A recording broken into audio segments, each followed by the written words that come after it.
Rugby வீரர் வசிம் தாஜுடீனின் மரணம் வாகன விபத்தில் ஏற்பட்டதல்ல என்பது உறுதிப்படுத்தப்பட்டுள்ளதாக கொழும்பு மேலதிக நீதிவான் நிஷாந்த் பீரிஸ் தெரிவித்துள்ளார். மரணம் தொடர்பில் நீதிமன்றில் சமர்ப்பிக்கப்பட்டுள்ள அறிக்கையை இன்று பரிசீலனைக்கு எடுத்துக் கொள்ளப்பட்ட போதே அவர் இதனை தெரிவித்தார். வசிம் தஜுடீனின் மரணம் தொடர்பில் குற்றப்புலனாய்வு திணைக்களம் இன்று மீண்டும் கொழும்பில் மேலதிக நீதவான் நீதிமன்றத்திற்கு விடயங்களை தெளிவுபடுத்தியுள்ளது. இந்த மரணம் ஏற்பட்டு 2 வருடங்கள் ஆகியுள்ள நிலையில் மரண விசாரணை அறிக்கை சமர்ப்பிக்கப்படாமையினால் சிக்கல் நிலை ஏற்பட்டுள்ளதாக நீதவான் இதன்போது தெரிவித்தார். அதிகுளிரூட்டியில் வைக்கப்பட்டிருந்த தஜுடீனின் உடல் பாகங்கள் தொடர்பிலும் சிக்கல் நிலை எழுந்துள்ளதாகவும் குற்றப்புலனாய்வு திணைக்களத்தின் அதிகாரிகளுக்கு தெளிவுபடுத்தப்பட்டது. இந்த சம்பவம் தொடர்பில் 4 இருவட்டுகளின் அறிக்கையினை 14 நாட்கள் பல்கலைக்கழகத்தில் வைத்து ஆய்வு செய்து அறிக்கை சமர்ப்பிக்குமாறும் கால அவகாசம் போதாதெனில் நீதிமன்றக்கு அறிவித்து மேலும் காலம் பெற்றுக் கொள்ளுமாறும் இதன்போது நீதவான் உத்தரவிட்டார்.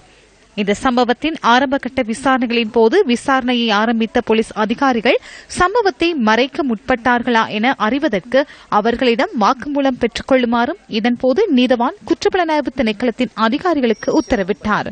இந்த விசாரணைகளை துரிதப்படுத்தி அடுத்த மாதம் 7ஆம் தேதிக்கு முன்னர் நீதிமன்றத்திற்கு முழுமையான அறிக்கையினை சமர்ப்பிக்குமாறும் நீதவான் குறிப்பிட்டார்.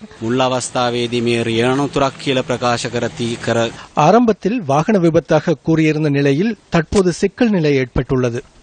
அது அவ்வாறில்லை என தற்போது தெரிய வந்துள்ளது. ஆகவே உண்மையை மறைப்பதற்காக செயற்பட்ட போலீஸ் அதிகாரிகள் மற்றும் சிரேஷ்ட அதிகாரிகளுக்கு எதிராக தண்டனை சட்டக்கோவையின் பிரகாரம் நடவடிக்கை எடுக்குமாறு பாதிக்கப்பட்ட தரப்பு கேட்டுக் கொண்டுள்ளது.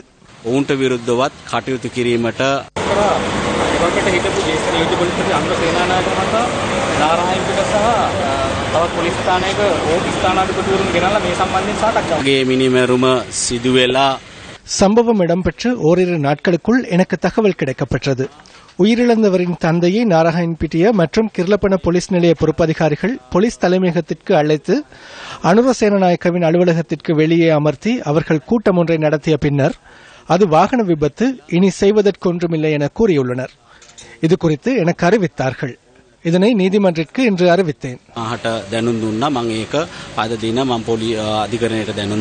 இதேவேளை வருடாந்த இடமாற்றத்தின் கீழ் இடமாற்றம் பெற்ற 117 நீதவான்களுள் இந்த வழக்கினை விசாரணை செய்த கொழும்பு மேலதிக நீதவான் நிஷாந்த் பீரிஸ் உள்ளடங்குகின்றார்.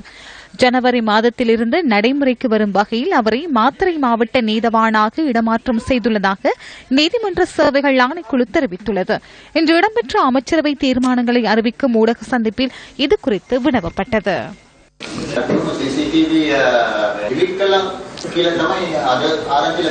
එහෙම ටේප් කරන්න බෑනේ. ඒ CCTV වල කොපීස් ආපහු ගත හැකියි. ඒ කියන්නේ කාටහරි නැති අත්තටම හංගන්න ඕනවා තියෙනවා. ඔව් හංගන්න ඕනනේ. පරණ කට්ටියට කොහොමත් ඕනනේ. පරණ කට්ටිය ඉන්න උතන.